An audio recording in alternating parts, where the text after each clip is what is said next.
Shalom, Kahalo Yahweh Bashem Yahweh Shai Bashem Akakwadash. Double honor to the elder apostles of GMS, including the elders that came before them, to tell us this truth. And shalom and salutations to all the brothers that push the word, in truth and in sincerity, the hopeful elect Tabernacle of David. I'm the brother Yahshua. I'm back with the WW3 Daily update. Welcome. And we're going to keep this really short and just check in on the lull in what Vlad is over there pulling off right now. All right, getting this thing started in earnest. That's really what he's doing, because the Most High is controlling his mind. All right, so with that, this is 2 Ezra 13 and 31. All right, and one shall undertake to fight against another, one city against another, one place against another, one people against another, and one realm against another.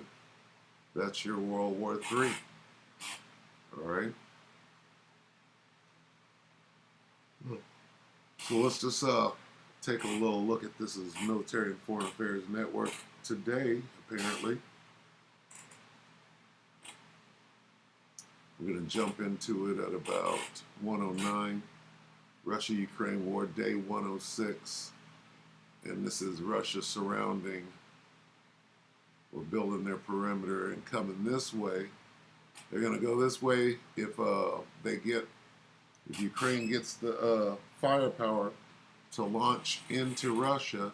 They're going to move this line further this way. This is the last thing that I recalled hearing. So let's listen to the voice of reason. He's already in full swing. So. Look, kind of just south of Izum on this map, you can now see that the Russians have kind of reduced the salient that once existed near Izum, and now you have a broad front to the north where the Russians are progressively moving in a directional north to south towards key targets, which would be Sloviansk and then eventually Kramatorsk. And we're also seeing additional moves near Popasna. And mainly right now, this involves Russian forces in the direction of Severodonetsk, looking to eventually close the corridor, close the pocket around Severodonetsk and Lysychansk, and at the same time, movements towards Bakhmut as well. But right now, the main Russian efforts appear to be south of Izum. And what I'm going to do real quick is kind of show you the progress, and this is going to give you an idea of the Russian strategy that we're seeing, this slow, methodical, very precise advance into Ukrainian territory, as opposed to these large, deep penetrating maneuver operations by large Russian armored formations. And what we're going to do back is we're going to start going back in time, and it's easier, I think, to once I get back roughly 3 or 4 weeks to then fast forward, and you can kind of see really how this Russian plan is developing, and you can kind of see these salients that were initially present around May 15th, and obviously it's a big change from where we are now. But I understand that in terms of outward progress, it doesn't appear to be taking shape for the Russians. But if you look at what they're doing and how they're doing what they're doing, it really does start to make a little bit of sense. And here I'm going to now go forward into the future, and you can see kind of what the Russians are doing. You can see the movements around Popasna, and you can clearly see what their military goals are right now in terms of what they're trying to accomplish, and they're really trying to stay away from some of these deep and very narrow salients that we observed early in the campaigns that took place around Kiev. And you're not seeing that in this continued operation. Now, part of that has to do with some of the terrain features. Obviously, the Donetsk River right now, the Russians are pushing to seize control of all terrain along the Donetsk River, and then at the same time they have pushed past that, and they do have an established bridgehead south of Izum, and that's the continuation of the Donetsk River here, and this is more or less the bridgehead that they have gone over the Donetsk River, and now continue with its offensive operations towards Sloviansk, and you can kind of clearly see that here. Reported First Guards Tank Regiment. So this map indicates that this is the First Guards Tank Army, and probably elements of the Second Motorized Rifle Division or Fourth Guards Tank Division as well.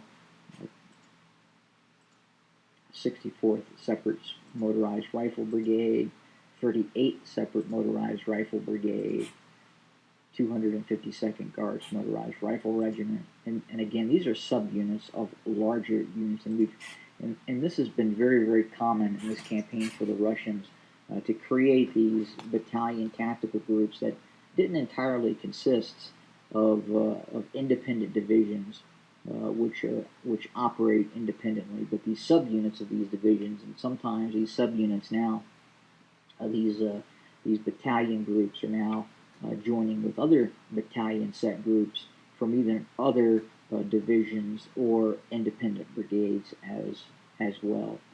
Given some of the casualties that have taken place, we have received obviously reports of that ongoing. So it's really difficult to get an idea of the Russian force composition. We've also seen quite a bit the usage of the Russian National Guard. So you really have roughly three different military units operating for the Russians. You have the Russian ground forces, you have the Russian airborne forces, you have the Russian coastal defense and naval infantry forces, and you have the Russian National Guard. And then almost separate from the National Guard, but inclusive of that, are some of these Chechen units that operate under the umbrella of the National Guard, but are kind of de facto independent units that at times don't directly fall under the command of the National Guard. And we're seeing some of these battle groups of varying forces, meaning you could see a tank unit from the ground forces joining up with National Guard and quite possibly naval infantry units as well. So, all right, well, we'll cut it right there. This is just I play this just to remind you that there is a war of attrition going on this in this theater of World War III. All right, this is a theater in World War III, as well as, all right, Ethiopia. Okay, the South China Sea is another one. Okay, and these things are happening as we speak. This guy mainly, this is Military and Foreign Affairs Network, with a guy who calls himself Voice of Reason. He mainly focuses on the Ethiopian War, which is a civil war over there, and the Russia-Ukraine War. He focuses on those. All right.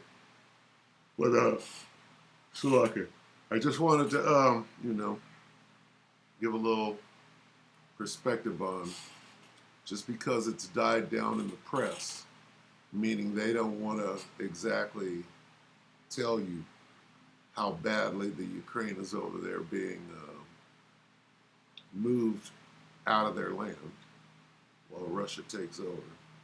So you're not going to hear a lot about it in the mainstream media when it doesn't fit their narrative, if you will. So that's why we've gotten a lull. Anyway, so let me get a precept going out. Just to remind you that the war is not going anywhere. All right? It is not going anywhere. World War III will be announced very soon. This is Revelation 11. And I'll end it right here. Revelation 11 and 14. The second woe is past. referring to World War II. And we haven't formally made a declaration of war, but very soon they will, because the scriptures tell you.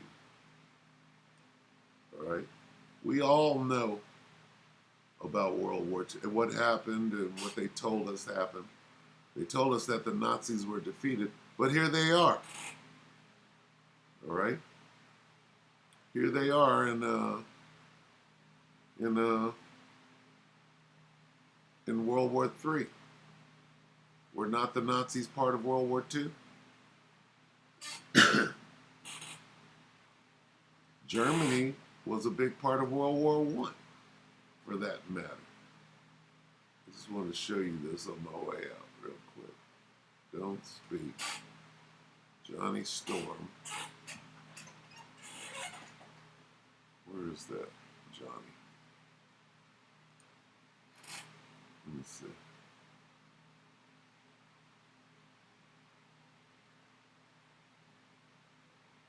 This. It's 2 days ago. Don't speak news. I will say it again. The Nazis never lost World War II. They just went underground and into government in the military-industrial complex, Operation Paperclip. All right. It says, look at Finland's military swastika flags. Look at that. What's that? That's today. So, if you think that World War III isn't about Nazis, you better think again. All right, so with that, we hope that the elect were edified. You brothers and few sisters, when we get saved, shalom.